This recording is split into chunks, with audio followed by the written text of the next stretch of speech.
दोस्तों, आज हम एक्सप्लेन करने जा रहे हैं 2026 की चर्चित फिल्म वेलकम टू जंगल की कहानी।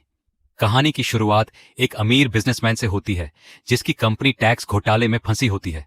सरकार बदलने की खबर मिलते ही उसे डर सताने लगता है कि उसकी सारी सच्चाई सामने आ जाएगी। इसलिए वह अपनी बेटी जेनी और कंपनी के अधिकारियों के साथ मीटिंग करता है और कंपनी को भारी नुकसान में दिखाने का तरीका खोजता है। जेनी के अजीब सुझाव के बाद उसका सेक्रेटरी दुबे एक फिल्म बनाने का आइडिया देता है ताकि करोड़ों रुपए फिल्म में डूबे हुए दिखाए जा सके। बिजनेसमैन तुरंत 2000 करोड़ का बजट मंजूर कर देता है। दुबे संघर्ष कर रहे डायरेक्टर देव और दास को लेकर आता है। दोनों इस सुनहरे मौके को हाथ से नहीं जाने देना चाहते। इसके बाद वे पुराने सुपरस्टार राजीव को हीरो बनने के लिए मनाते हैं। राजीव धीरे धीरे अपनी फीस बढ़ाता है, लेकिन जेनी हर रकम पर तैयार हो जाती है। राजीव की पुरानी प्रेमिका नादिया भी फिल्म में शामिल होती है। हालांकि दोनों के रिश्ते में सालों पुरानी गलतफहमी है। इसी बीच शहर के दो डॉन रोमियो और अन्ना अपने उधार के बदले फिल्म में हीरो बनने की जिद कर देते हैं। मजबूरी में उन्हें भी कास्ट कर लिया जाता है। शूटिंग से पहले पूरी टीम को आर्मी ट्रेनिंग दी जाती है। सभी इसे मजाक समझते हैं, लेकिन यही ट्रेनिंग आगे उनकी जान बचाने वाली होती है। शूटिंग के दौरान करोड़ों का सेट ब्लास्ट में नष्ट हो जाता है। तभी एक गांव आजादगंज में बिना खर्च क्लाइमेक्स शूट करने का सुझाव मिलता है। पूरी टीम वहां पहुंचती है और उन्हें बताया जाता है कि गांव वाले भी कलाकार हैं। असल में गांव पर खूंखार आतंकी जतारा का कब्जा होता है, जिसने लोगों को बंधक बना रखा है। फिल्म की टीम आर्मी की वर्दी में पहुंचती है तो गांव वालों को लगता है कि सेना उन्हें बचाने आ गई है। दूसरी ओर आतंकी भी इन्हें असली सैनिक समझ लेते हैं। एक्टर्स इसे शूटिंग समझकर आतंकियों से भिड़ जाते हैं और उन्हें भगा देते हैं।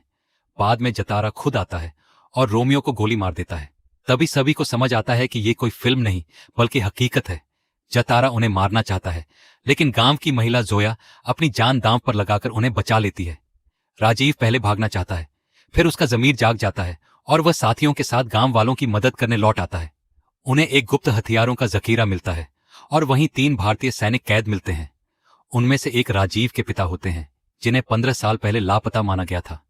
उनकी जीभ काट दी गई होती है, लेकिन वे सेना को गुप्त संदेश भेज देते हैं।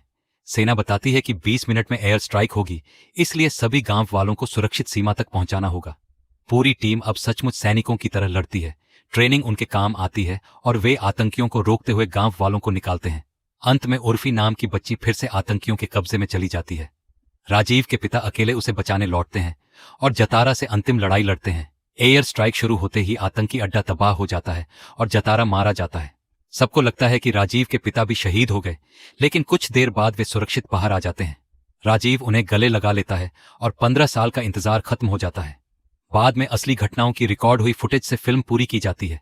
रिलीज होते ही फिल्म ब्लॉकबस्टर साबित होती है। बिजनेसमैन का कर्ज उतर जाता है और उसका कारोबार भी बच जाता है। यहीं इस मनोरंजक कहानी का अंत होता है।